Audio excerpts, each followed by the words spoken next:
did an overnight stop in Nashmills, which was near Hemel Hempstead. So we always say we're going to start off early, and it is now 10:05. So we're going to take a leisurely cruise today, about 3 miles and about 7 locks today, up to Bourne End.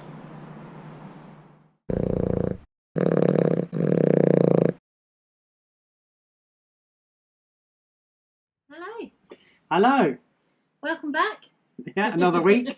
Another week on the cut. Yeah, a lot of rain this week though. Oh my goodness me. It's done nothing but rain. Nothing but rain. Me loving it. That's a bit over enthusiastic, wasn't that? It has done nothing but rain. It literally has not stopped raining. We had your sister and brother-in-law up on the boat for a little cruise. Which you'll see in a future vlog. Yeah, you'll see in the future vlog. You'll see the back of Nigel's head. They were there on the Saturday, and on the Saturday and the Sunday it was lovely, and then it just rained. The day that I swear they put a curse on us, because the day they left, or the day after they left, it just rained consistently. Yeah, it hasn't stopped since. Probably about 2 weeks now, isn't it? 2 weeks. Yeah, certainly feels like it. Been trapped in rain forever. Not wind. Not wind. No, not trapped wind. No. But there we go. So anyway, this week. Well, Hemel Hempstead. Yeah, we were warned against mooring in Hemel. People said, "Oh, don't moor there. It can be a bit dodgy, etc." To be honest, we moored there and it was lovely. It was plenty of facilities in terms of shops. Lots of other boaters mooring there, which is always a good sign. Yeah, very good sign. So, but we only stayed there one day. Yeah. And it was actually quite pretty, along by Navigation Bridge, which is the new kind of ultra-modern bridge that goes over the canal near the paper mill pub. Absolutely. Yeah, absolutely. That's right. So they've sort of conditioned all the old wharf buildings and turned them into sort of shops, visitor centres, and so it's really nice. It's been given that kind of modern twist that they like to do. So it was quite pretty. So we were happy when we moored in Hemel. It was quite a nice spot. And then we met a lovely couple. He had 2 narrowboats strapped together, and he was towing another narrowboat.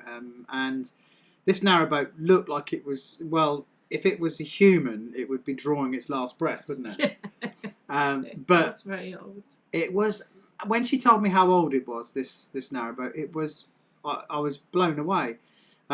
It's a 125-year-old boat, which, it's incredible, really, that it's even still afloat. And he said that the reason why they were towing it was because he sent the gearbox away to be reconditioned. Yeah. When the gearbox came back, he said they hadn't done it properly, or it was working intermittently, or something like that. But then he proceeded to tell us that the gearbox was 70 years old. So, a 70-year-old gearbox. It's just incredible this thing is still afloat. I find it incredible that these people, still, cling to these boats to try and keep them alive. Yeah, yeah. So, yeah, it was... And it was hard work for him, because obviously he's taken 2 boats into the lock and then having to drag the 3rd one into the lock. Yeah. After the first 2 have gone up, then he was doing it again with the next.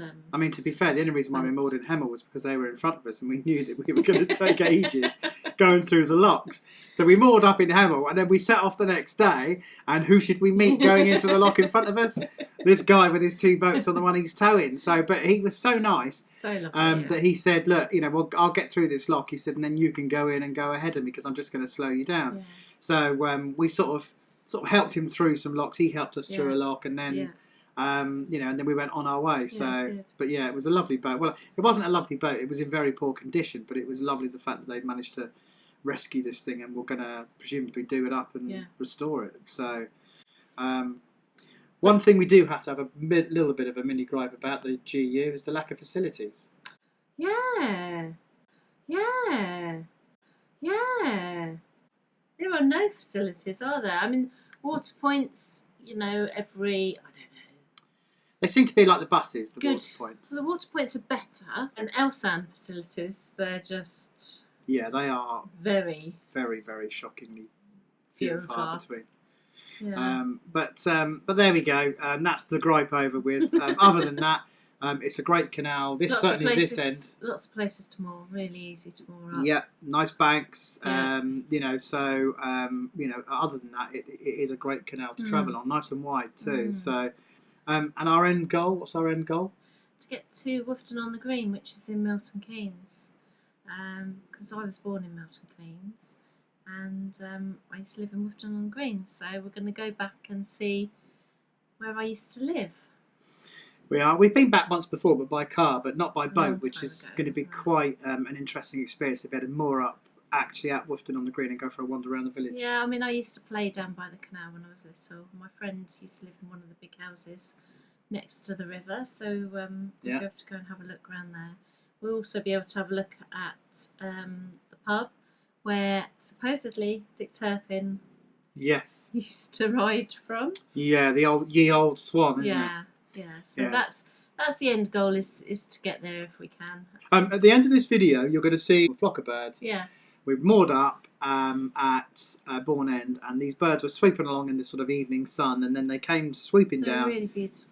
They were collecting insects off of the surface of the water. That's what we think anyway. And one of them actually hits the water collecting insects.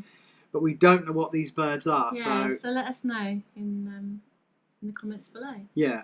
We're thinking some type of martin, but I'm sure that people will be able to let us know what ones. I said martin clunes. What do you say? I think you're stupid. I'm not stupid. Yeah. And we're going to Slapton. Ow! You deserve that. What? Because I said Slapton? Stop! Say it again. Slapton. Get off. Oh, dearie me. That video is coming, though, about how to get along on a narrowboat. Or a wide beam. I should say. A wide beam, I should say, not narrowboat.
Okay, so this is lock 66.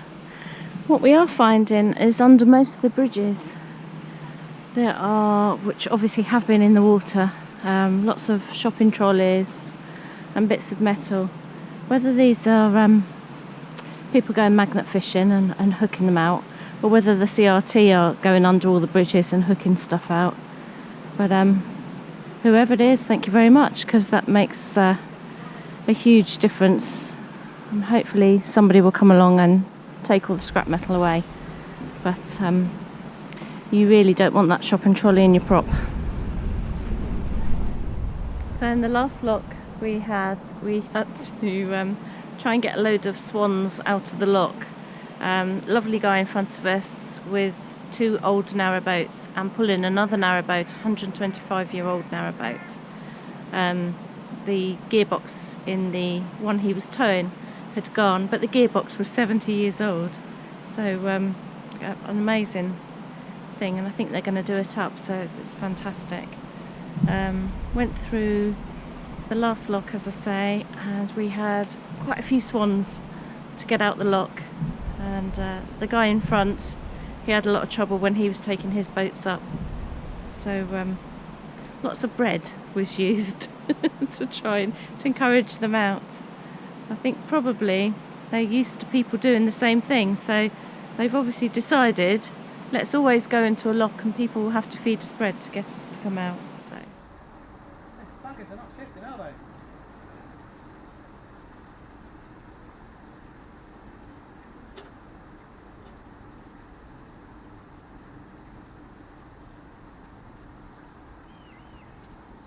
Right, it's nothing for it. I'm going to have to just go in there. Eric, come on.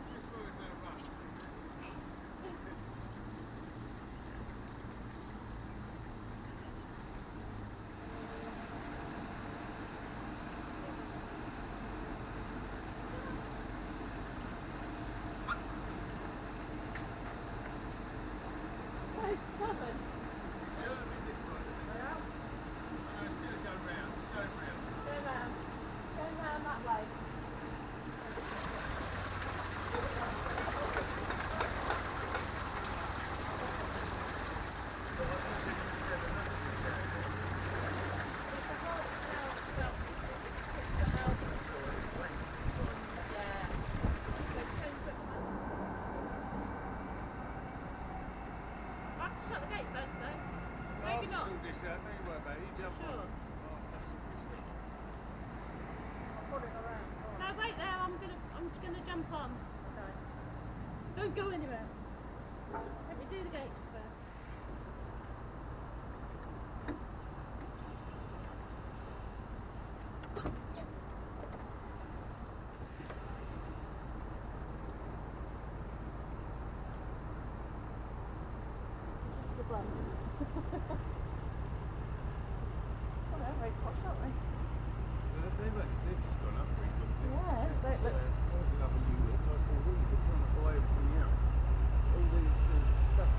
But now on a slightly more rural stretch, you can still hear the road. We're outside the M25. The M25 circles around London. We've just come through past the M25 and we're now on the outskirts of that, so it will start getting more rural quite soon.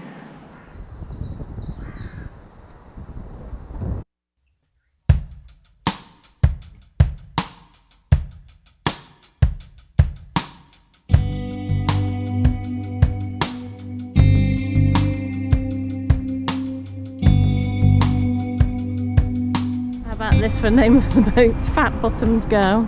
Look at the picture on the side. Obviously a Queen fan.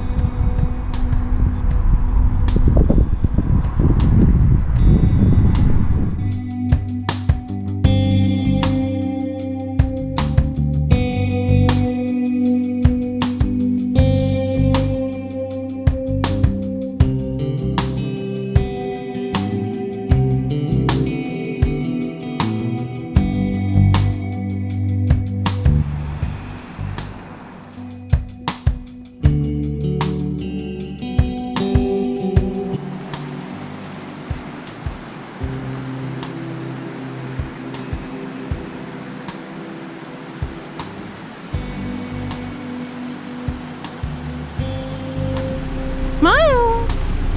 God dear me, look at them teeth.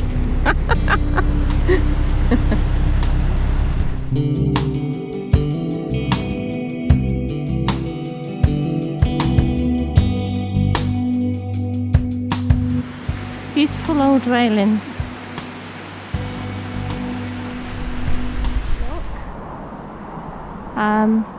You've got a little cafe on the opposite side where all them gazebos are.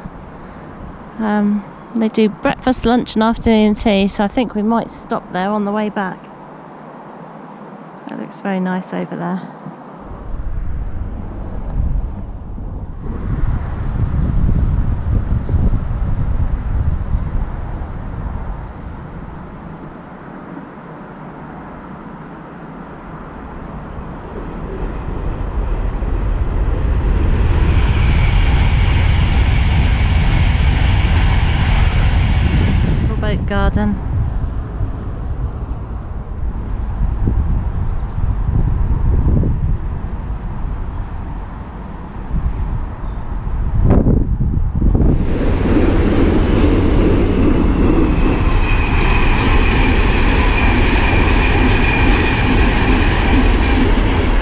Lock 61. And we're heading in that direction. So always carry some bread with you when there's swans around and near a lock, or ducks near the locks. You don't want them in there with you. I think Mark's got loads of bread. I think this is called the Bourne Gutter. A little squirrel on the lock gate. He just ran the whole way. I wish I could have caught it in time. He obviously found a nut or something from over here, and he went all across the lock. Some lovely boat moorings here. These are permanent moorings. Some fabulous artwork on some of the boats.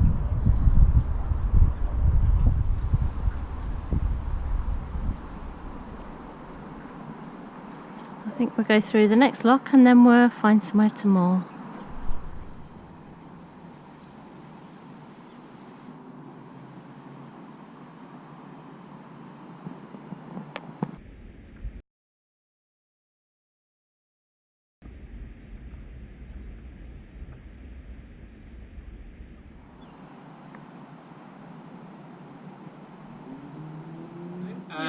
Thank you very much for watching. Please like the video. Don't forget to click the little bell icon and subscribe. Give it a thumbs up if you liked it. Give it a thumbs up if you didn't like it. And join us again next week for the next instalment of our trip to Slapton. I slapped myself then. Alright, okay, enough. Yeah, that's it. Have we finished? We finished. That's right. Bye. Bye.